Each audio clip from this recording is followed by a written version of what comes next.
Salut à tous, on se retrouve pour l'épisode 3145 du Zap Image. On commence aujourd'hui en ce mardi 10 décembre avec des anniversaires et on commence tout d'abord avec celui de Jérémy Frimpong, le joueur néerlandais du Bayer Leverkusen. Il fête aujourd'hui ses 24 ans, bon anniversaire à lui.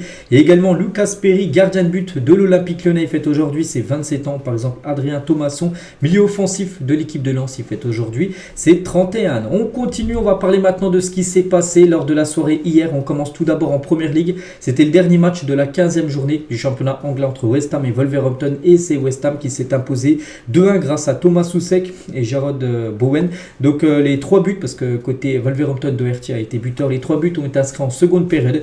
Du coup, c'est West Ham bien sûr qui fait la très bonne opération. Donc 19 tirs, 4 tirs cadrés et 2 buts marqués pour cette équipe de West Ham. On peut voir que les stats sont quasiment pareils, voire même meilleurs pour Wolverhampton. 19 tirs pareils, mais ils ont même un tir de plus que West Ham. Mais c'est bien West Ham qui a été plus efficace. Et concernant les deux buteurs, donc buteurs avec West Ham, donc Thomas Soucek et Jarrod Bowen ont tous deux dédié leur but à leur coéquipier Michail Antonio, victime d'un grave accident de la route. On en a parlé hier, il y a eu un accident, c'était samedi du côté de où il habite tout simplement. Donc plus de frayeur que de mal, même si je vais montrer une photo hier de sa voiture qui est complètement détruite.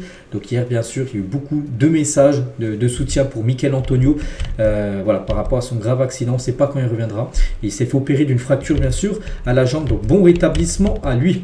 Du coup avec cette victoire, donc déjà tous les matchs de cette 15e journée, il y a seulement un match qui n'a pas été joué, le derby entre Everton et l'équipe de Liverpool à cause de la météo qui n'a pas été bonne.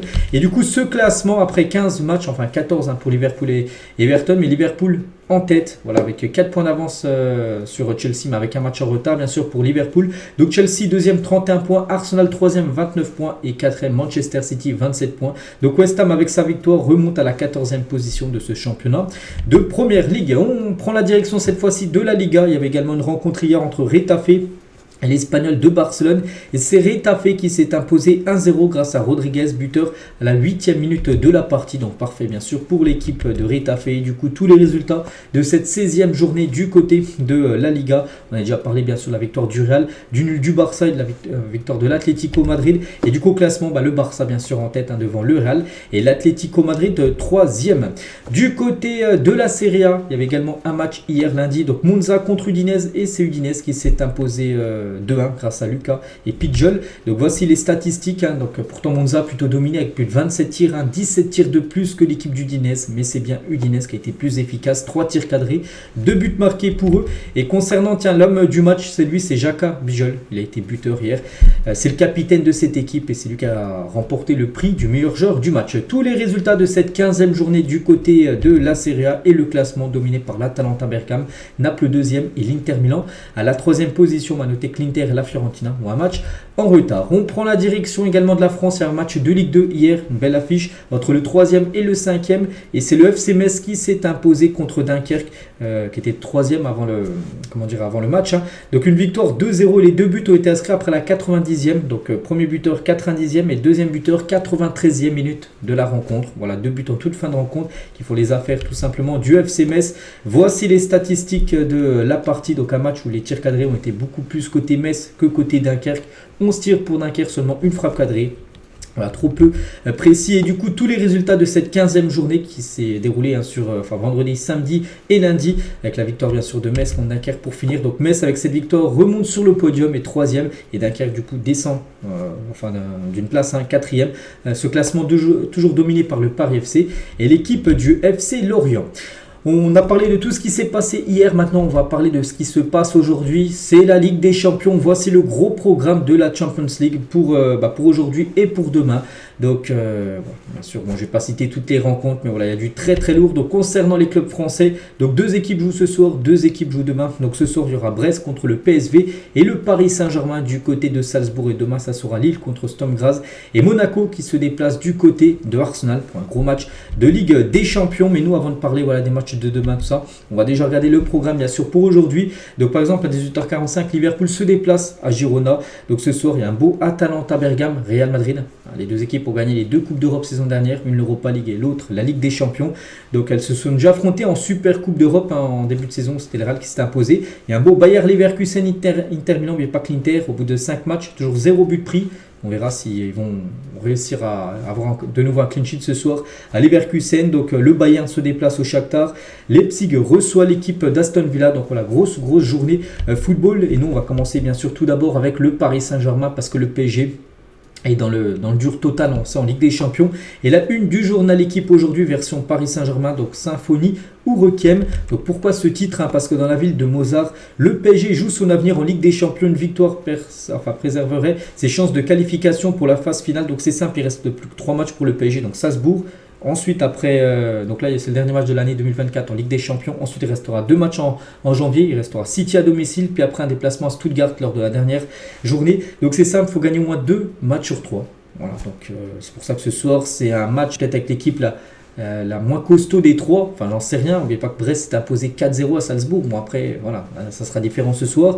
Mais voilà, le PSG doit s'imposer ce soir. C'est quasiment une obligation. Sinon, la qualification Ligue des Champions sera très compromise. Et voici le groupe convoqué par Luis Enrique. Donc, à noter le retour de Lucas Hernandez. Hernandez, on peut voir la dernière fois qu'il avait été dans un groupe du PSG, c'était le 1er mai dernier, lors de la demi-finale aller de Ligue des Champions saison dernière contre Dortmund. Ce match-là, il s'était fait les ligaments croisés. Depuis, il n'a pas été dans le groupe du PSG. Donc, retour pour lui. Bon, ça m'étonnerait qu'il joue, mais il est dans le groupe. À noter que pas de Presnel Kimpembe. Kimpembe, on ne sait pas. Pourtant, il avait été dans le groupe contre le Bayern. Bon, il n'avait pas joué. Et après, il n'a plus été dans le groupe alors que lui a dit en interview qu'il était remis à 100%, qu'il était prêt à jouer. Et c'est vrai que ça devient vraiment bizarre cette histoire de Kimpembe qui est prêt mais qui n'est jamais dans les groupes du côté du Paris Saint-Germain. Luis Enrique sur les solutions qu'il peut mettre en place face aux difficultés offensives du PSG parce qu'on sait que le PSG n'arrive pas à marquer mais ce soir il va falloir marquer et si possible plus que son adversaire. La formule reste très claire, c'est celle que je vous ai donnée, à savoir se créer le plus d'occasions possible et plus d'occasions que l'adversaire. Si on peut en générer 20, 25, 30 et plus, tant mieux. On doit encaisser le moins de buts possible que les adversaires aient moins d'occasions. C'est vrai qu'oubliez pas que le PSG, j'en ai parlé lors du dernier déplacement qu'ils avaient fait à Bayern Munich. Je crois sur leurs 20 derniers matchs en Ligue des Champions, à chaque fois ils sont pris au moins un but en déplacement. Donc voilà, ça aussi c'est une stat aussi catastrophique, c'est-à-dire que tu dois marquer au moins 2 buts par match et vu que le PSG galère à marquer des buts, c'est compliqué à gagner les matchs. Donc déjà ce serait bien d'avoir déjà une grosse défense. Voilà, si tu ne prends pas de but, il suffit juste de marquer un but pour gagner le match. Bon, il faut déjà marquer aussi pour Paris, cas de gros soucis à marquer ces temps-ci. Nos statistiques sont très bonnes, ce sont celles qui déterminent nos chances de gagner. L'efficacité vient de cette recette du football. Travailler pour s'améliorer, c'est notre travail tous les jours. Il faut garder la confiance et insister. Voilà ce qu'a pu dire Luis Enrique en conférence de presse. On va parler de Bradley Barcola qui devrait être titulaire ce soir. Donc avant le match, en conférence de presse, il a dit ça devient compliqué maintenant. Il faut gagner ce match et les 3 derniers.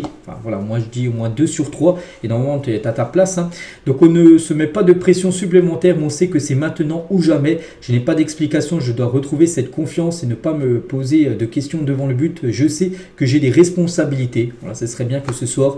Lui il est bon bien sûr en Ligue 1. Enfin il a des belles stats, 2e meilleur buteur du championnat. Mais en Ligue des Champions c'est quand même très très limite. Comme depuis le début de saison, Bradley Barcola. En espérant que ça soit le match référence, le match réveil pour le joueur français. Et ça que cette saison, donc 0 depuis Kylian Mbappé en avril, aucun attaquant du PSG n'a marqué en Ligue des Champions. Donc il y a eu des buts bien sûr inscrits par Hakimi, il y a eu des buts, un but contre son camp contre Girone. Voilà, mais sinon les attaquants, Gonzalo Ramos, il a très peu joué, il avait joué seulement 20 minutes contre le Bayern. Bon, Barcola a beaucoup joué, Dembélé ne sera pas là, il est suspendu. Et Randal Colomoni qui joue peu, il n'y a aucun qui a marqué en Ligue des Champions. C'est quand même un gros problème, bien sûr, si tes attaquants ne marquent pas. Les compos probables pour ce soir. De côté PSG, bien sûr, donc Donnarumma devrait être titulaire avec Nuno Mendes, Pacho, Marquinhos, Hakimi. Donc on va dire la défense type. Milieu de terrain, Zeremri, Vitinha et João Neves. Et devant, donc Barcola, Gonzalo Ramos et Kang In Lee qui remplacent. Et du coup, Dembélé suspendu pour la rencontre. Voilà, c'est quasiment, je crois, le même 11 qu'avait commencé titulaire contre la GOCR où il y a eu beaucoup de tirs, 11 tirs cadrés pour 0 but marqué. Là, il va falloir être efficace parce que sinon, ça ne pardonnera pas. S'il y a défaite ce soir, les gars, on pourra dire que le PSG, il y aura peut-être 5% de chance de se qualifier. S'il y a bien sûr défaite ce soir, ça semble très compliqué. Donc voilà. Après, on peut voir en face, bien sûr, le PSG sur le papier, les gars, il n'y a rien à dire. Le PSG est totalement au-dessus de l'équipe de Salzbourg, mais voilà, sur le papier, oui, mais maintenant il faut le montrer sur le terrain. Et concernant l'arbitre du match, ça sera l'anglais Michael Oliver qui sera l'arbitre de la rencontre entre Salzbourg et le Paris Saint-Germain. Ce soir en Champions League, on annonce plus de 800 supporters parisiens qui sont prévus du côté du parkage visiteur du stade de Salzbourg. Ce soir, donc le parkage autrichien peut accueillir 1500 spectateurs, mais il y en aura seulement 800 pour l'instant. Il y avait plus de 3000 supporters parisiens. Peut-être les supporters parisiens boudent tout simplement l'équipe du PSG par rapport aux derniers résultats qui sont pas bons. Et tiens, on va parler de ce joueur, Johan Gadou. Bon, il ne devrait pas jouer du côté de Salzbourg, mais ce joueur, les gars, a été transféré l'été dernier de Paris à Salzbourg. Donc, soit il va retrouver le PSG. Donc, jeune parisien qui a rejoint Salzbourg l'été dernier, tenait à laisser une indemnité de transfert à son club formateur. Donc, j'avais parlé de son transfert l'été dernier. J'ai dit qu'il quittait Paris pour Salzbourg pour 10 millions d'euros. À 17 ans, il a dit pourquoi Salzbourg? Pour le projet sportif, le projet de développement. Il faut voir sur le long terme. La décision a été prise dès que j'ai vu que c'était bouché à Paris pour intégrer l'équipe pro et qu'il y avait l'opportunité de côtoyer le haut niveau rapidement. Donc, l'idée était aussi de partir en laissant une indemnité au PSG, ce qu'il a fait. Comme j'ai dit, Salzbourg a déboursé 10 millions d'euros pour s'offrir ce joueur. Peut-être qu'on verra jouer ce soir contre son club formateur. Donc voilà ce qu'elle va dire sur la rencontre du PSG. On leur souhaite bonne chance et on croise les doigts. Enfin, on espère bien sûr qu'il y aura victoire. On va parler aussi de Brest très rapidement. Et la une du journal équipe version Brest qui reçoit le PSV. Donc eux, ils sont déjà mieux au classement. Ils ont 10 points Brest. Donc 10 points, même s'ils perdent tous leurs matchs, ils seront quasiment sûrs d'être qualifiés. PSG à 4 points. Donc c'est pour ça qu'il faut, pour Paris gagner, pour Brest, voilà, rien qu'un point ce soir, ce serait quasiment la qualif. Donc bref, une magie à retrouver. Donc à la peine en Ligue 1, battu lors de sa dernière sortie en Ligue des Champions par le FC Barcelone 3-0. Brest est en quête d'une nouvelle dynamique alors que la qualification pour la phase finale est toujours à sa portée, bien sûr. Mais pas que là, il y a le PSV. Il y aura un déplacement, je ne sais plus trop où ils vont le prochain match. Mais après, le dernier match sera la réception du Real Madrid pour eux. Donc là, ce serait bien pour Brest au moins de faire un nul ce soir, qui sera un bon résultat face au PSV qui est une très belle équipe, qui a accroché le PSG, n'oubliez pas en Ligue des Champions cette saison. Donc voilà, on souhaite bonne chance aux Brestois.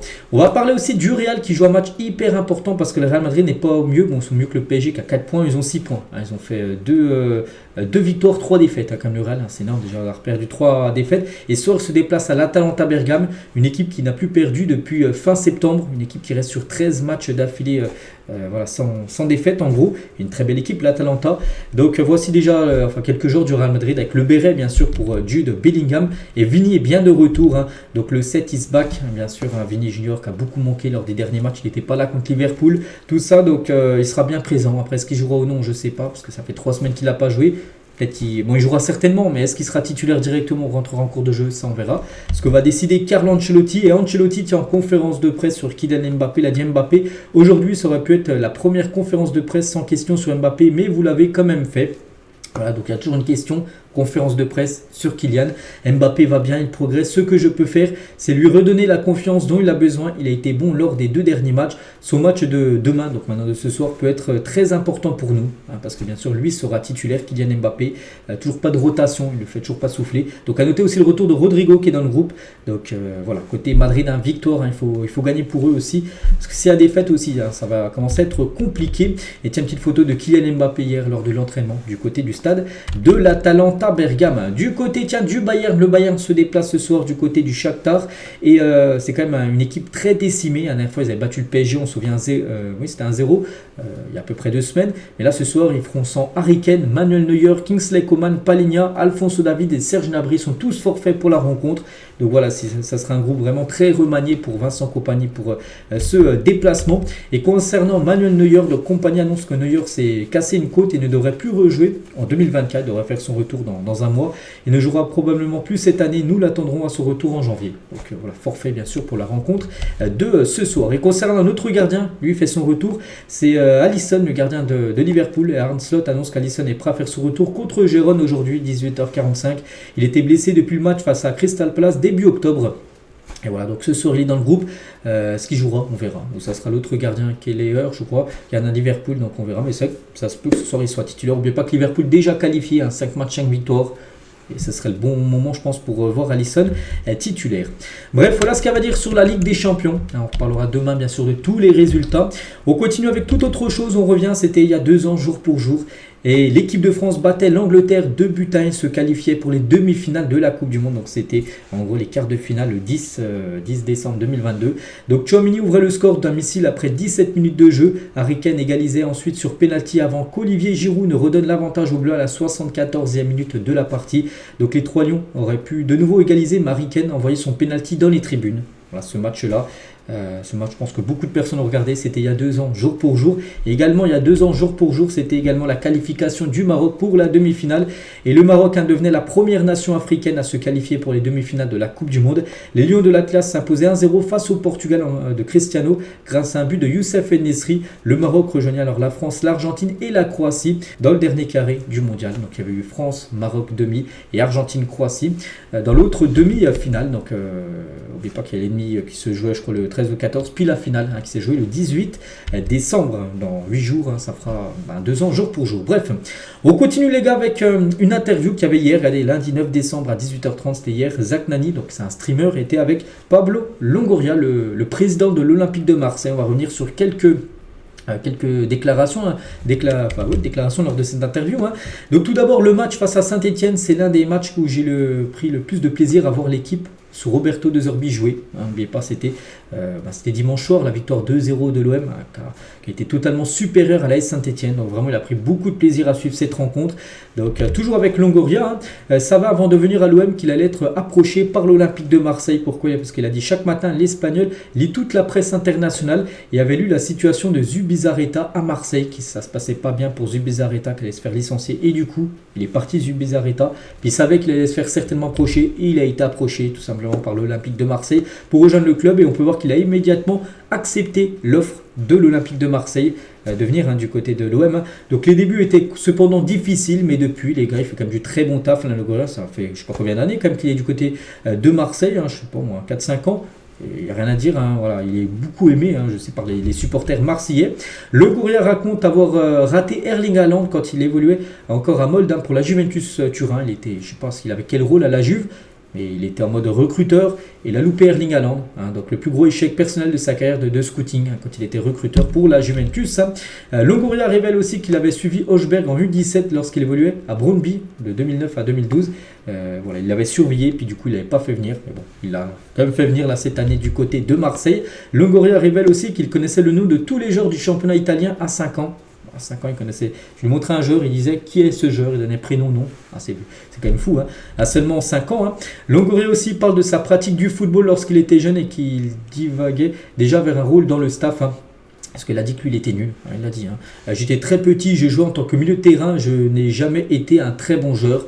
Il y avait le Real Oviedo qui avait un très bon centre de formation. J'y suis entré, mais franchement, je n'avais pas les jambes. J'étais le plus mauvais de l'équipe en tant que joueur. Quand le président du club venait, je critiquais tous les transferts qu'il faisait. Tout le monde avait compris que j'allais plutôt vers cette direction de, pas footballeur, mais plutôt quelqu'un dans le staff, soit directeur sportif, soit président, soit un rôle conseiller du président. Voilà, un rôle comme ça, plutôt que joueur. C'était pas son profil. Et toujours avec Longoria, donc malgré son travail de président, Longoria indique son côté recruteur prend toujours le dessus de temps en temps, parce qu'avant il était recruteur par exemple pour la Juve, pour d'autres clubs. Il a dit je scoute beaucoup, donc en gros je regarde beaucoup de joueurs, beaucoup de football, donc je scoute beaucoup moins de matchs malheureusement, mais l'autre jour je me suis mis à regarder un match du championnat danois parce que je n'avais rien à faire le vendredi après-midi. J'ai pris des notes avec l'âge des joueurs, avec tous les joueurs plutôt jeunes, et je me suis dit on va voir si y en a un qui va finir dans un grand club si je prends les bons. Il a peut-être regardé un championnat U17 danois, puis il a regardé, il a pris des notes par rapport aux meilleurs joueurs, puis il regardera dans quelques années s'il y en a qui vont percer. C'était ce qu'il faisait un peu à l'époque, bien sûr, quand il était recruteur. Donc voilà, quelques déclarations bien sûr intéressantes de Pablo Longoria. Il a noté que Zach Nani, dès vendredi, les gars, tiens, vendredi 13, là, dans 3 jours, il accueillera cette fois-ci Djibril Cissé à 21h30 pour aussi une interview. On reviendra sur des déclarations concernant cette interview. Bref, on continue avec une autre interview. C'est celle de Kylian Mbappé, c'était dimanche sur Canal+, sur Click TV.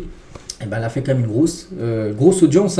Donc l'interview de Mbappé a réuni au minimum 851 000 téléspectateurs en comptant la rediffusion. C'est énorme. Donc c'était 822 000 en direct, plus si tu mets la rediffusion, ça monte à 851. Mais voilà, c'est une grosse audience par rapport normalement à ce qui est diffusé tout le temps le samedi à cette heure-là. C'est le Canal Football Club, par exemple. C'est plus du double des audiences du Canal Football Club de la semaine d'avant, qui avait attiré 393 000 personnes. Donc là, c'est monté à plus de 851 000 avec, comme j'ai dit, la rediffusion. Donc ça a été un carton d'audience bien sûr. Puis on va revenir sur quelques déclarations parce que ça qu'hier je ne l'ai pas fait. L'interview de Kylian Mbappé, on va revenir sur 5-6, enfin une dizaine de déclarations de Kylian parce qu'hier on a parlé surtout des résultats bien sûr du week-end niveau foot. Et tout d'abord Mouloud Achour, donc celui qui a interviewé Kylian Mbappé, on nous a dit Kylian veut faire une émission qu'il regarde, il voulait être en confiance, on a mis 8 ans pour l'avoir parce que souvent, enfin même pratiquement j'ai pu entendre, tous les 6 mois il relançait Kylian Mbappé pour essayer de l'avoir en interview et 8 ans. Enfin ils ont pu avoir cette interview de Kylian Mbappé. Donc quelques éléments sur les coulisses de l'interview. Donc tout d'abord le tournage a eu lieu à Madrid, ça n'a pas eu lieu à Paris où normalement c'est les locaux. Ils sont partis à Madrid, pour que Kylian évite de se déplacer. Donc Faiza Lamari, donc la mère de Kylian, avait promis à l'époque quelque chose de grand, à Click, sur Canal+. Donc Mbappé était relancé tous les 6 mois depuis pour faire cette interview qu'il a enfin fait, 8 ans après.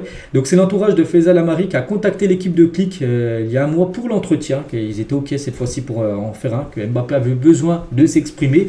Il n'y a eu aucune exigence de visionnage du club Mbappé avant diffusion. Il y a 30 minutes d'interview supplémentaires sur ses performances au Real Madrid, la gestion de son image et son engagement associatif. Une interview croisée entre Mbappé et sa mère a été aussi réalisée. Voilà, en gros, quelques détails en plus sur cette interview, puis on va revenir sur quelques déclarations de Kylian. Et tout d'abord, on commence sur l'affaire en Suède. Vous savez que ça a beaucoup fait parler. Donc il a dit, je ne m'y attendais pas du tout, j'étais très surpris, je n'ai rien reçu, pas de convocation, le gouvernement suédois ne m'a rien dit. Si la justice me convoque, j'irai tout naturellement. N'oubliez pas que l'affaire est toujours en cours. C'est pas qu'on n'entend plus rien parler par rapport à cette affaire, que l'affaire est close, non pas du tout. C'est que quand ils auront des nouveaux éléments, ils sortiront une conférence de presse pour dire, et ça se peut qu'Mbappé soit convoqué en Suède par rapport à ça. Donc pour l'instant, il n'a toujours reçu aucune convocation. Il a parlé aussi du Ballon d'Or, il a dit, je sais ce qu'il faut faire pour le gagner, il faut faire plein de choses sur et en dehors du terrain. Donc, pour l'instant, il sait qu'il est un peu limite, on verra peut-être cette saison, c'est peut-être la bonne pour lui, s'il gagne beaucoup de trucs avec le Real.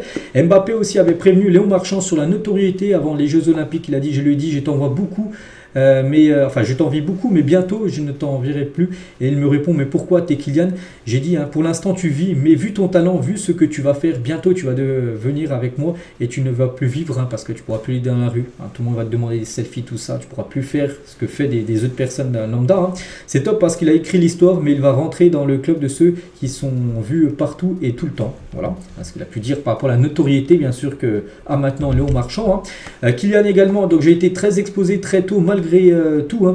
J'étais pas la star, mais on me connaissait en Ile-de-France. Voilà, donc déjà, même quand il était jeune, il faisait déjà parler de lui, bien sûr, c'était un sacré talent, ce joueur qui évolue à Bondy.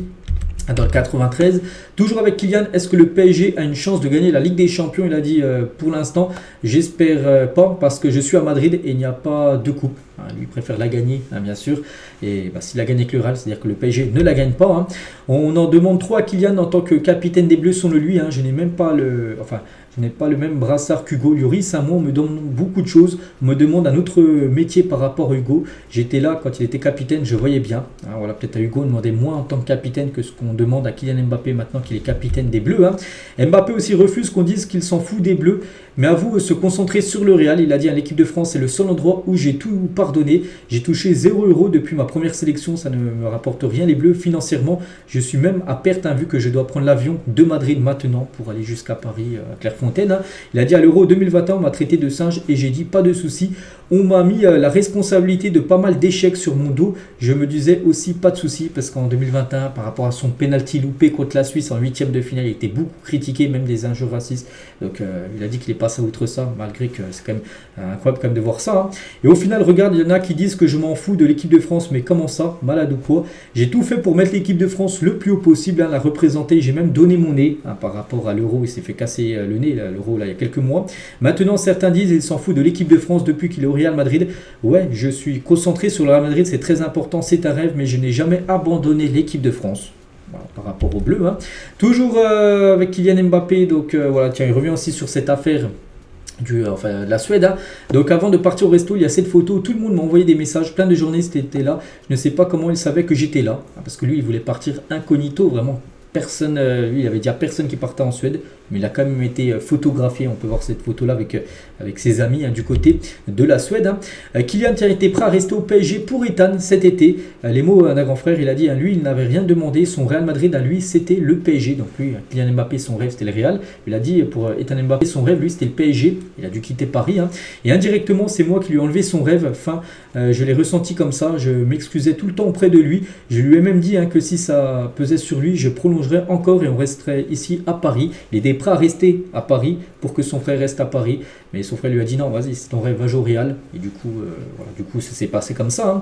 Il m'a dit jamais de la vie, ceux qui t'ont fait, c'est ceux qui m'ont fait, ce n'est pas normal. S'il m'avait dit que ça le pesait, je serais vraiment resté pour lui. Ethan, tu ne le touches pas, c'est mon petit frère. À quoi ça sert d'être le plus grand si tu tues la carrière de ton petit frère? Ce qu'elle peut dire sur son frère Ethan Mbappé. Je vais rejouer la Coupe du Monde, c'est la compétition du football. Pour l'instant, on a fait 2 finales, une sert à rien. Il faut remettre de l'ordre, c'est un peu compliqué en sélection, mais on a toujours su se remettre à l'endroit. Si j'arrive à ramener 2 étoiles sur 3, c'est pas mal. C'est vrai que s'il peut gagner la prochaine Coupe du Monde, ce serait exceptionnel. On en demande 3 à Kylian en tant que capitaine. Bon, ça c'est un peu ce qu'il avait dit sur Hugo Lloris. Toujours avec Mbappé, quand je gagne quelque chose, je me dis tout de suite, et si je gagnais encore une fois, ce trophée qu'il a gagné, par exemple la Ligue 1, la Coupe de France, et des trophées qu'il a gagné une fois, qu'il a souvent après remporté les années futures. J'ai déjà été amoureux, j'espère tomber amoureux à nouveau. Des fois, je vis des choses et je me dis, si j'avais quelqu'un à côté de moi.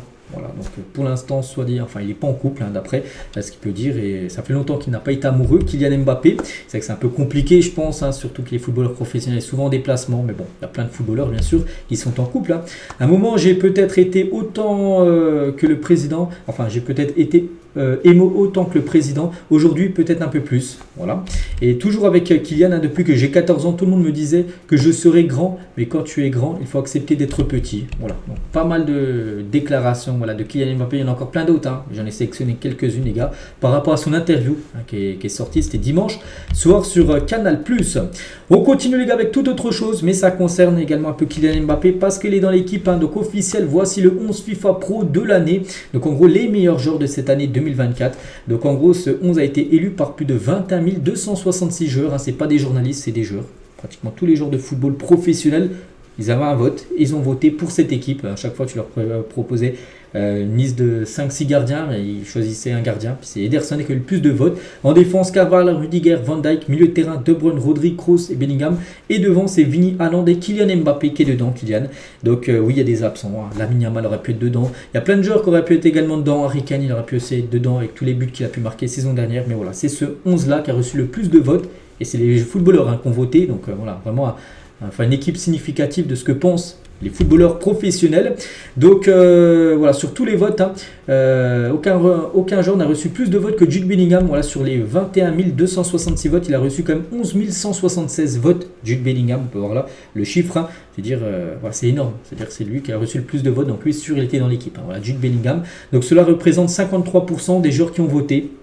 Voilà, donc un votant sur deux a mis le vote au moins de Jude Bellingham par rapport au milieu de terrain. Donc voici cette équipe, bien sûr, très très belle équipe. Et du côté du football féminin, voici le 11 avec pas mal de joueuses anglaises, mais aussi quelques joueuses bien sûr du FC Barcelone dans cette équipe. On continue, on va parler de Botafogo. Ils ont remporté le championnat brésilien, on a parlé hier, ils ont remporté ce championnat là il y a quelques jours.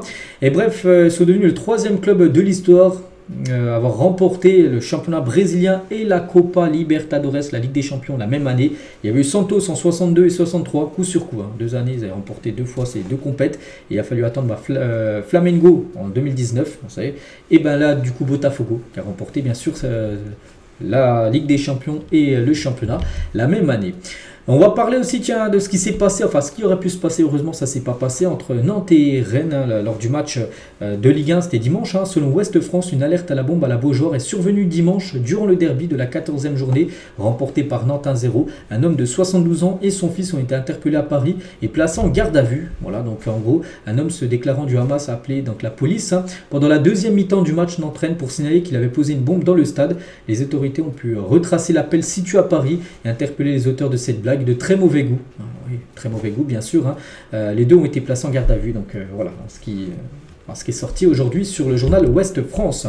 On va parler de ces joueurs-là. Donc, personne ne les connaît. C'est une équipe de 4e division espagnole. Donc, l'explosion de joie de tout l'effectif du Deportivo Minera, club de D4 espagnol, qui vient de tirer le Real Madrid en Coupe du Roi. C'est un peu comme la Coupe de France, mais en Espagne, la Coupe du Roi, où les petits, des fois, jouent les gros. Mais là, cette équipe affronte le Real Madrid. Donc ils étaient tous bien sûr contents d'affronter l'équipe madrilène, ça sera début janvier, leur rencontre. Et voilà, tirage clément bien sûr pour les cadors espagnols. Donc pour le Real Madrid, ce sera Minera, donc une équipe de D4. Pour le Barça, ça sera Barbastro, une équipe de D4. Ils avaient déjà affronté cette équipe en janvier 2024, ils les ont affrontés la saison dernière. Le Barça avait galéré, ils s'étaient imposé 3-2.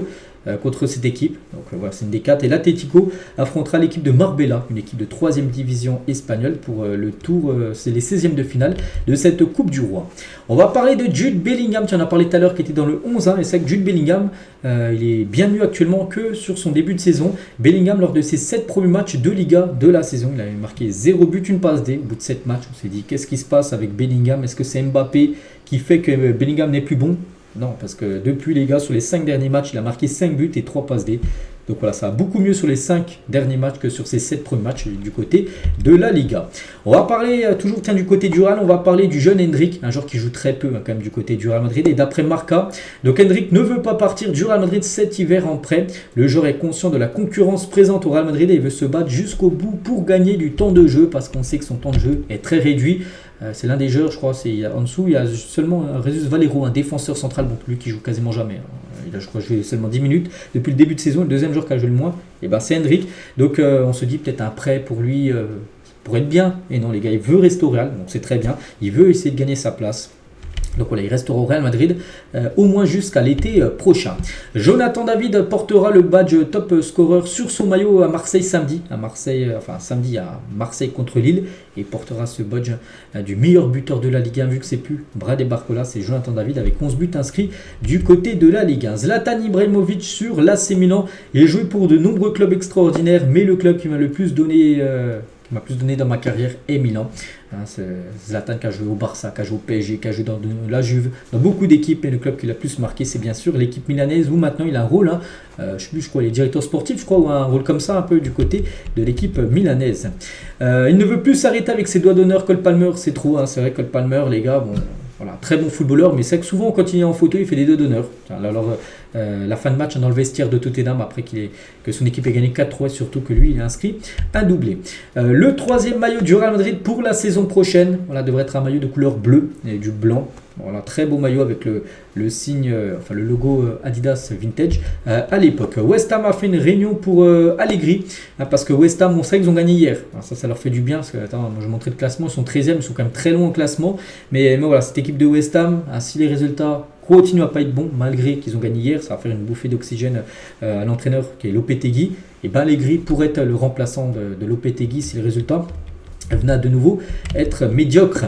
Officiel, le club de Vierzon, donc une équipe de National 3, est disqualifié de la Coupe de France pour avoir aligné un joueur qui ne possédait pas une licence valable. Ils ont fait jouer un joueur en gros qui ne devait pas faire jouer cette équipe de National 3 et du coup disqualifié. Et du coup, c'est l'équipe de Marmande, une équipe de R2 qui avait été éliminée par Vierzon lors du dernier tour. Du coup, est donc repêché, affrontera l'équipe du Mans National 1 en 32e de finale de la Coupe de France qui aura lieu, ce sera dans 10 jours, le 21 et 22 décembre, ce sera les 32e de finale de la Coupe de France. Fin de l'audience sur les 115 chefs d'accusation portés par la Première Ligue contre Manchester City. La décision sera rendue dans quelques mois. On sait que City a beaucoup de problèmes avec des chefs d'accusation, 115 accusations. Donc voilà, le verdict concernant cette équipe de City qui pourrait être rétrogradé, qui pourrait perdre beaucoup de points, qui pourrait être interdit de recrutement. On saura tout ça, le verdict, dans quelques mois.